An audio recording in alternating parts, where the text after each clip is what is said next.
Hello, I am Rob. And I'm Rob. And welcome to Impossible Mission. Here on the Geek Show, please click like, please click subscribe. Please check out our Patreon, the link is down below in the description. This week, it's a controversial one. You obviously know what it is because you've clicked on this video. However, what it is, right, is this generation PlayStation 4 and Xbox One, not including Nintendo Switch because they're kind of higgledy-piggledy all over the place and it's nowhere near being over. So, PlayStation 4, Xbox One, are they a good generation? That's a very, very tough question. And on the surface, a lot of people are going to say, and especially the younger gaming generation, going to automatically say yes. So let's just do it let's take both sides of the spectrum. Yes and no. Yeah. Why is it a good generation if it is a good generation?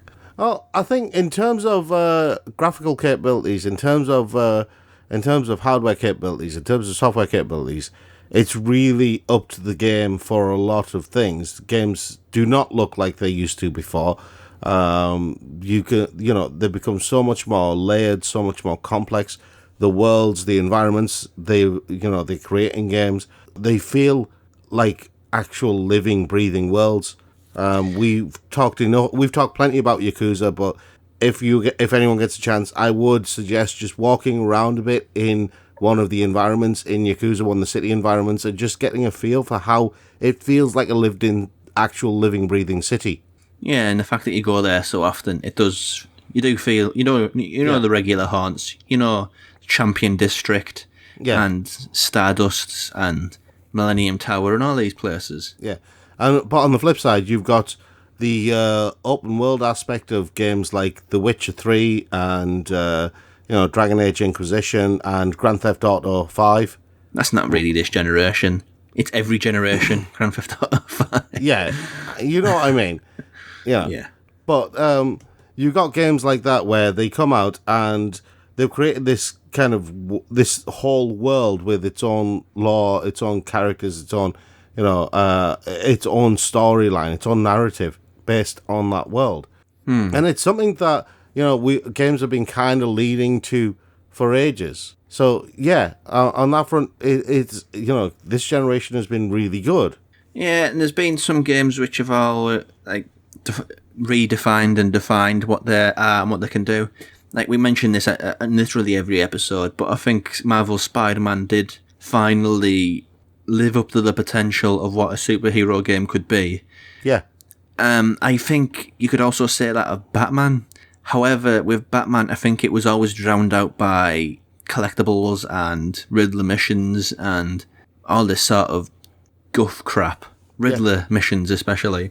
Oh, I hate the Riddler missions. Whereas Spider-Man was a little bit more pure, I think. Yeah. Also, you have titles like God of War, which, as a dramatic exercise, as much as a video games exercise, I haven't seen anything like that before. The fact that it all takes place in one seamless camera movement, there's no cuts, it's just the camera is constantly behind Kratos in a cutscene that'll move in front of Kratos and sort of zip-zop about. Yeah. Which is incredible.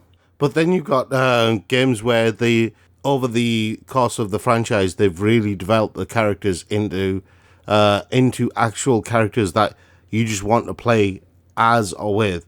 Uncharted, for example. Well, most of that was last generation, but Uncharted 4, I'm talking about. Yeah.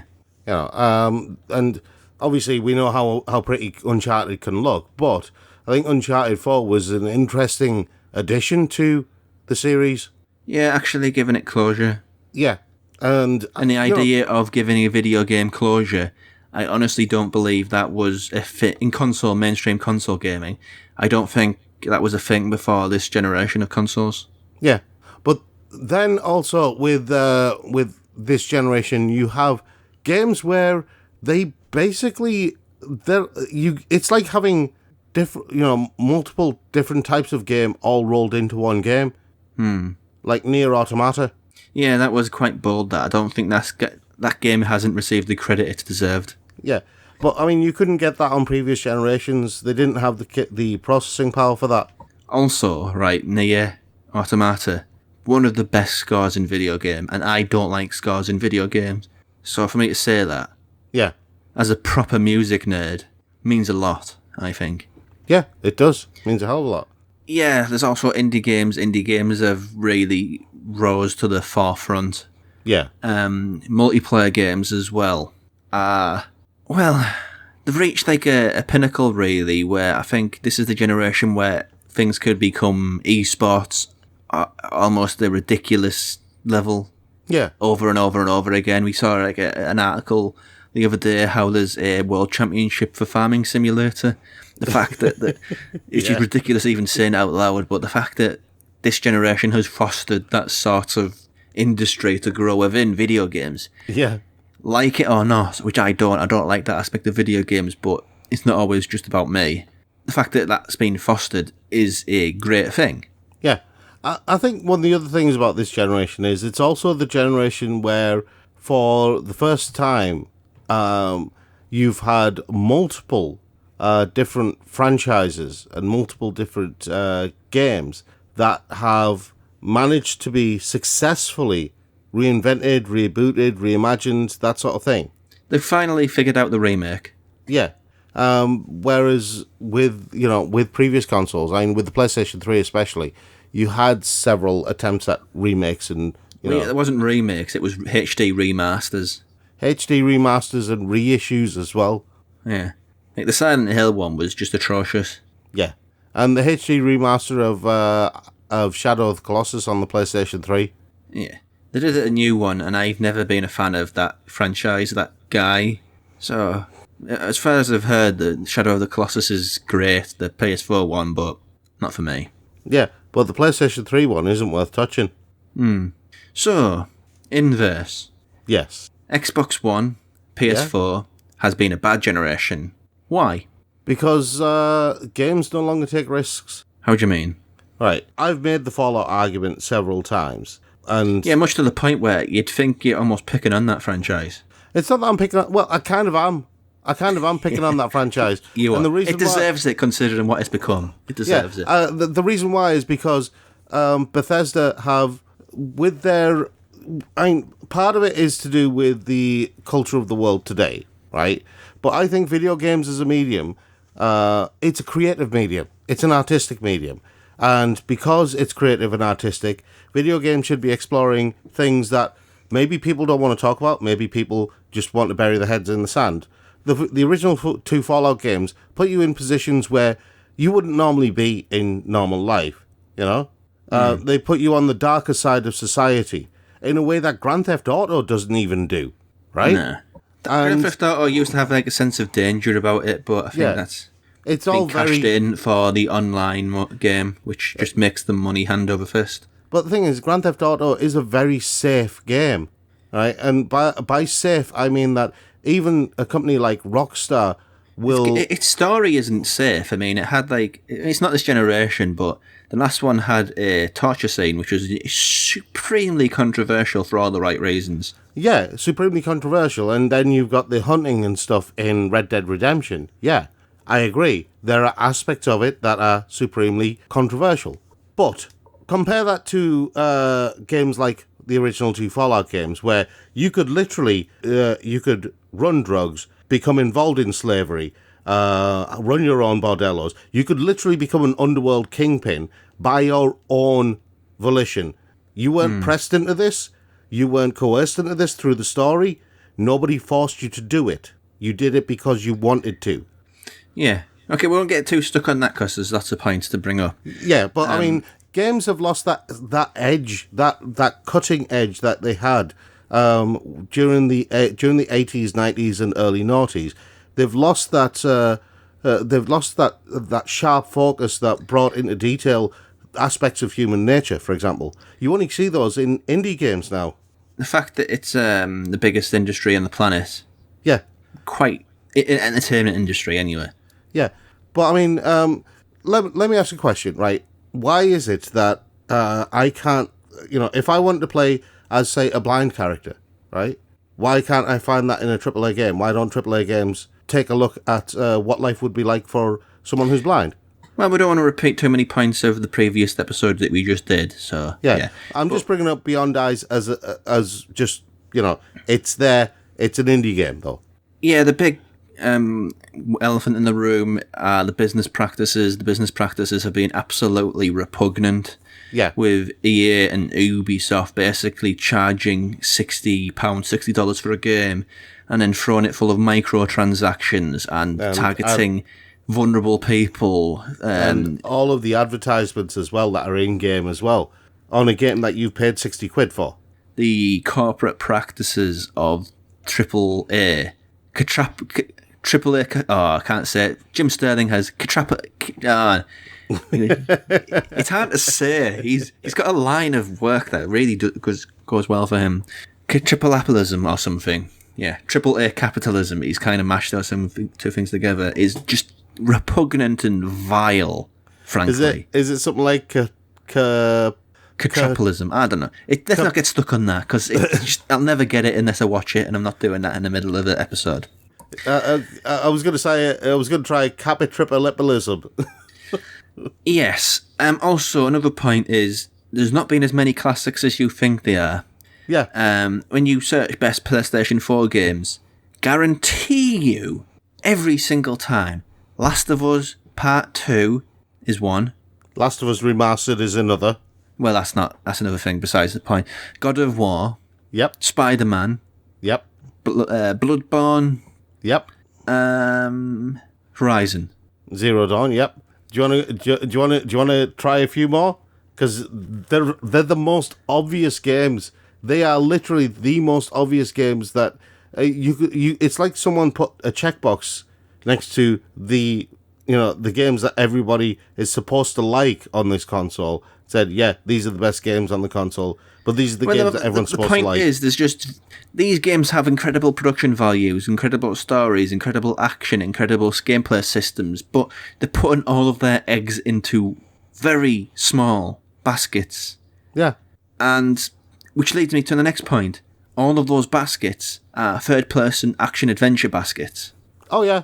Which is a point I made on a previous episode. I said something like, I'm all PlayStationed out, and somebody in the comments said, all PlayStationed out, a very likely story, very sarcastically, like, you couldn't possibly be sick of playing the same brand of crafting-heavy, open-world, third-person action-adventure game with an emotional story over and over and over and over and over and over again, that you have to like that sort of thing, which I think is just bogus. All PlayStation out means you just want to play a different style of game. And when you're talking about PlayStation, at the very least, all of their games are just what I described, and it's boring. I think even PlayStation themselves have actually acknowledged this, and they say there need to be more things in this generation. Yeah, prime example of what you're saying is another game, right? I mean, Ghost of Tsushima is on the list, but another game that everyone claims is one of the best PlayStation 4 games of this generation, right? Death Stranding. No. Well, I never played it, but it has its defenders. It has plenty of defenders. All of them. And when a game needs defenders, that genuinely tells you it's not all it's cracked up to be. Yeah. I mean, when you've got games like... I've played Death Stranding, and it's dull. It's got great environments, great scenery, it's got some interesting mechanics, but you know what? I found the story very, very slow and very dragging. It's very divisive, which is fine. Yeah, but I mean, I'm speaking as like a hardcore sci-fi junkie. And it's taken risks, and I respect it for that. Yeah. Admittedly, it's risks and still a third-person action or walking game or whatever. See, now I've just got in my head, Action Walker, the new hero for our time. Yeah, well, it's not. It sounds like a Robot Chicken sketch, that, doesn't it? Exactly. So, it's probably more bad stuff and more good stuff. Well, there are loads of games that you could rattle off in just about every genre and say, this is a top shelf game, loads of people love it, it's a great game, but you can say that every console, every generation. Yeah, I mean, generally speaking, games are getting better. Yeah. But there's fewer 2s and 3s and 4s out of 10s and more 7s. The curve is getting higher. Like, the high quality stuff is more consistent. Yeah, but I think the defining quality of whether a generation is good or not is just the number of good first-party titles that are on that console. Well, I think a big definer of a good generation is competition. Yeah. Let's just go back all the way to the beginnings of the console cycle anyway. The NES and the Master System competed, but it wasn't until the Master System and the SNES that they both forced each other to really think out the box and create good games because they had someone who was ferociously after them. You mean the Mega Drive? Yeah. Yeah. Moving forward, you have, the PlayStation and the N64 and the Dreamcast? The PlayStation, N64, Dreamcast, yeah. Who all competed with each other and all forced each other to do well. PlayStation stood out. Then you had PlayStation 2, Xbox. GameCube, and Xbox. Yep. PlayStation 2 kind of stood out, but yeah, it was a good generation on the account of the variation of the stuff that there was. PlayStation 3 and Xbox 360 and Wii. Yeah. Super competitive, wide open market. All of them did really, really, really well. Okay, I've thought of another aspect of this as to why this is... Oh, just let me finish this point. And you get a PlayStation 4. Yeah. And Xbox One. Yeah. And later on Switch. Switch is a bit further in the generation, so I don't think it works quite as well as a proxy. But yeah, PlayStation 4 and Xbox One. Xbox One, sorry, basically did a ritual suicide. Yeah. At the beginning of the generation. And it took them the entire run of the generation, basically, to course correct, to fix what they are, to steady the ship, which left PlayStation basically just to do what they want. And yes, there's lots of great PlayStation games, I love lots of them, but at the same time, if we're going to describe this generation as anything with any one word, it'd be vanilla. Yeah, my point exactly. One of the reasons why that is the case, right?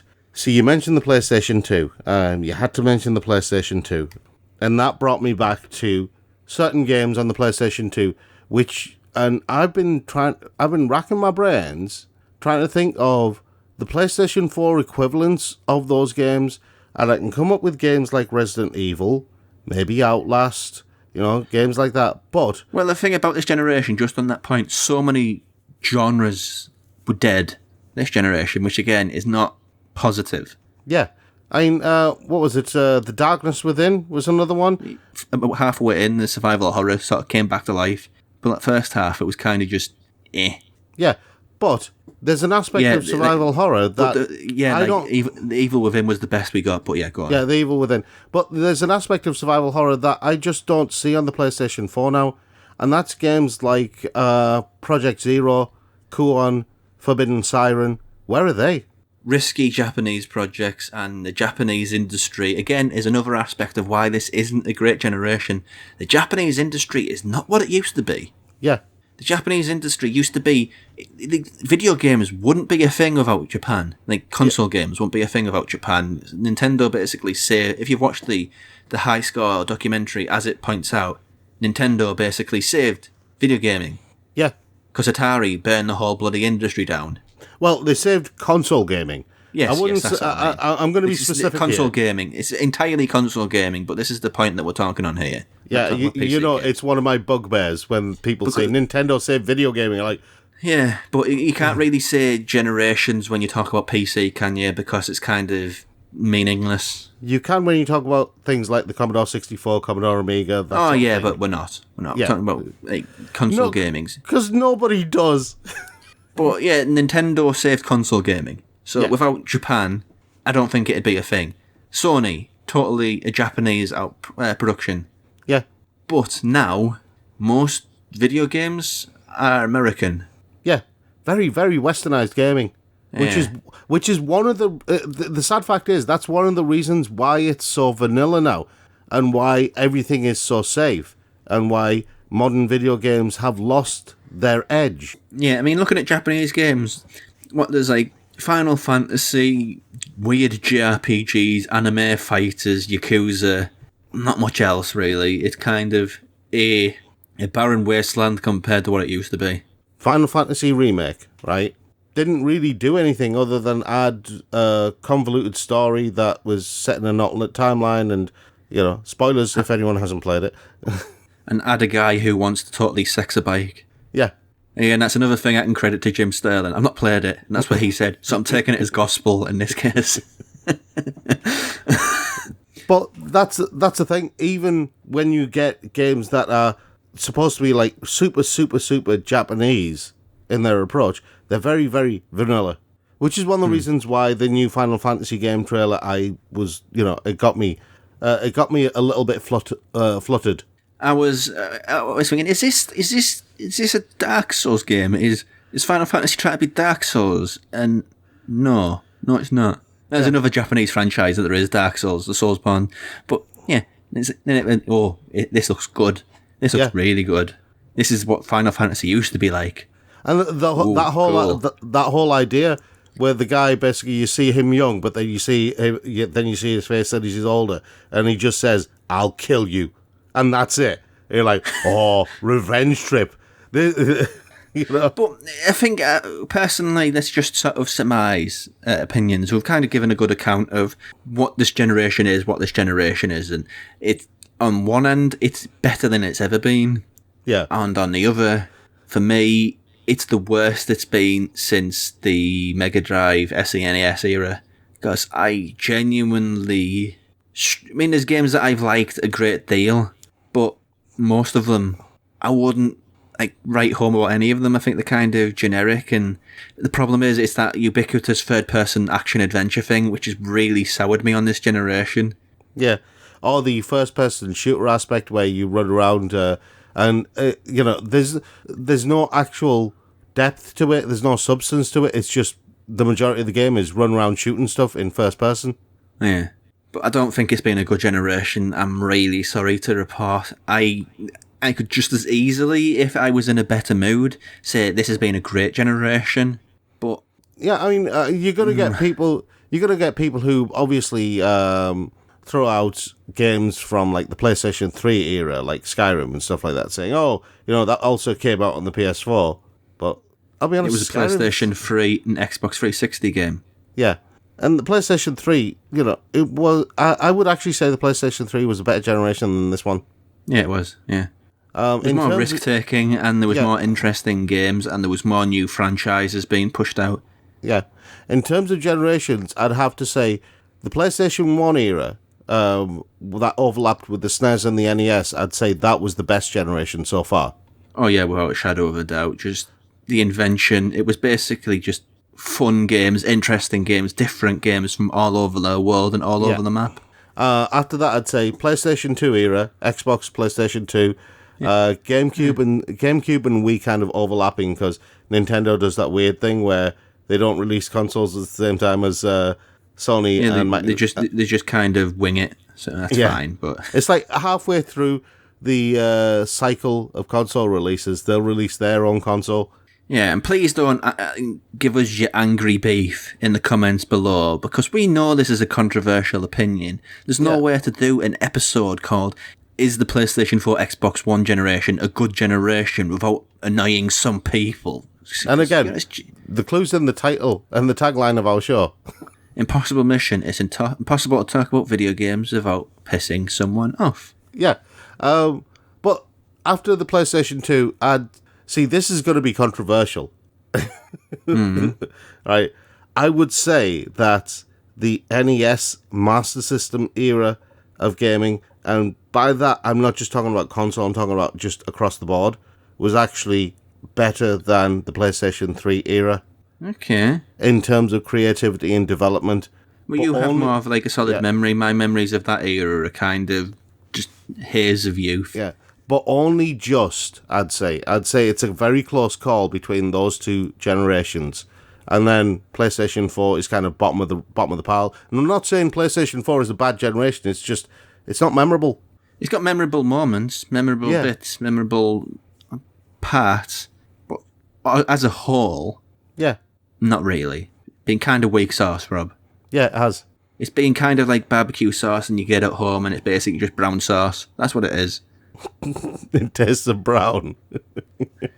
And on that bombshell, I think we have to call this a day because I'm getting rude and that's a good time to end an episode. So thank you for watching and we'll see you next time.